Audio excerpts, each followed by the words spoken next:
So hello everyone, myself Advocate Gautam Arswal, legal advisor at Dialyzy. Welcome to Dialyzy. Today in this video I am going to discuss with you the second part of Election Commission of India, in which in the first part we already discussed what is basically Election Commission of India, how it is being formed. So in this part we are going to discuss and we are going to cover up what are the under which provisions Election Commission of India is being defined under in the Constitution of India. So let's start the discussion without any further delay. So the Indian Constitution's part 50 addresses and deals with elections and creates a commission to handle these these issues. On January 25th, 1950, the Election Commission was being constituted in conformity with the Constitution.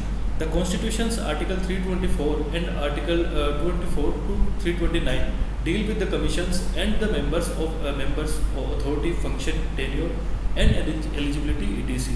So let's cover up one by one article under which article what has been discussed.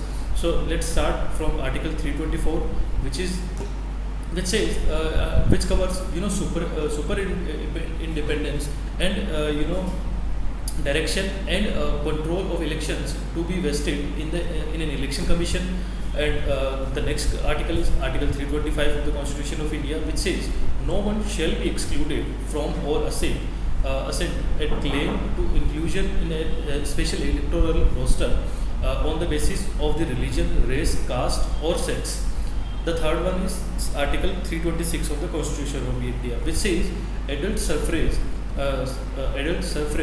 will be used as the foundation for elections to the House of People and state legislative assemblies.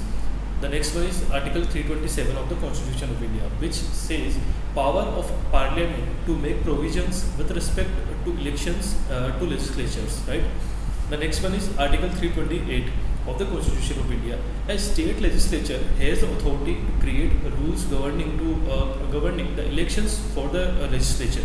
The last one is Article 329 of the Constitution of India, which prevents, which says preventing judges. It basically prevents judges from the meddling in electoral positions.